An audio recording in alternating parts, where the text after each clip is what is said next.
Hey there, it's Logan Christopher from Lost Empire Herbs, and I'm happy to announce our newest product, Elderberry Extract. This is our first single herb we've released in quite some time, and I wanted to do this, my whole team wanted to do this because this is an amazing, amazing product. If you're not familiar with elderberry, this is a berry that comes from the elder tree, which is found pretty much throughout the world, well known for its use in European as well as American herbalism. This isn't a berry quite like strawberries or blueberries that you eat for the flavor. It's a bit stronger than those. One of the things that's really cool about the elderberry is how potent it is in helping to support the body, specifically the immune system, and with oxidation as well. So with our elderberry extract, this is some of the most concentrated stuff you'll find on the market. It is a 64-to-1 extract, which means that 64 pounds of elderberries are used in order to make 1 pound of this extract. And this extract is done with a patent pending, I believe it is, not quite patented yet, technology that is extracted through a membrane.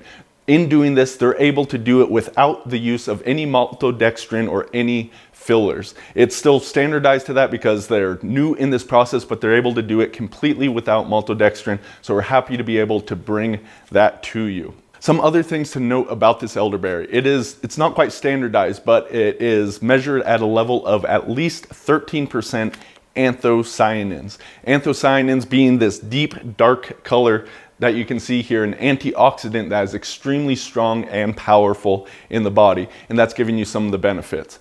But one of the main reasons we decided to release elderberry is that in everything we have at Lost Empire Herbs currently, there's a lot of stuff that supports the immune system, but more in a kind of lifestyle supporting it, really that idea of radiant health, taking the things before you're sick in order to help prevent that in the first place.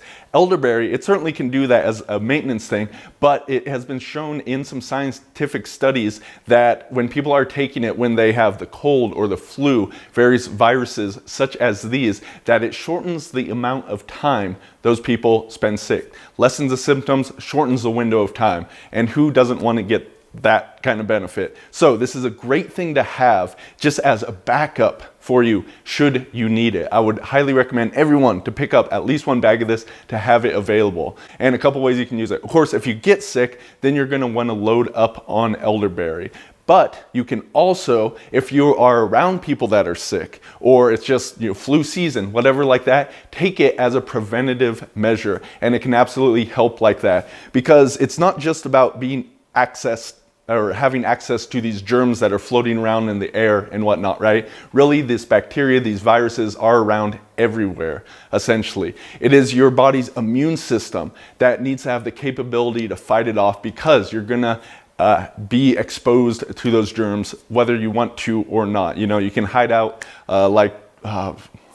blanking on the guy's name, Howard Hughes, right? And try to clean everything, but you cannot get rid of bacteria. You cannot get rid of viruses. We look at a hospital, right? And they try to do this because of infections and all the things that happen there. And what happens is the most potent, the most powerful of the bacteria and viruses stay around that can't be sanitized out, right? Whereas you go out to nature in a forest, and because of the essential oils in the air and whatnot, oftentimes those places can be cleaner. The air in there can be cleaner than in a hospital. But I'm getting a little bit off subject here. So about the elderberry, really cool stuff. The recommended dose is 1/8 of a teaspoon, which is approximately 350 milligrams of powder. I'm not so exact. You don't need to be exact with your herbs. So I'll just take a normal teaspoon and put something like that and throw that into water. And although we're giving you this specific amount, you can do less. Really on a maintenance dose, the people that make this recommend 100 milligrams per day, and that's going to be like a 32nd of a teaspoon, so you're not going to quite be able to measure that out. But you can notice it coming through here, and it really dissolves easily into water. You can also do more. When you are sick or when you're around people, you may want to do 1/8 of a teaspoon a couple times a day, even 1/4 of a teaspoon.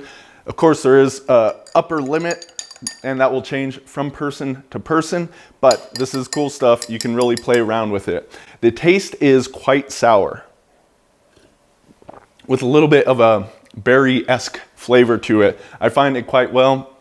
Tastes quite good, and you can mix it with other herbs. You can take it with all kinds of other things. For my little infant daughter, she got sick recently, and I was giving her this. I was actually putting a little bit of the powder inside of a blueberry, which she loves blueberries, and that was a way I could introduce this to her. It is a very safe, non-toxic stuff, even in big dosages. Of course, when you're working with infants, always start on the cautious side with a very small amount.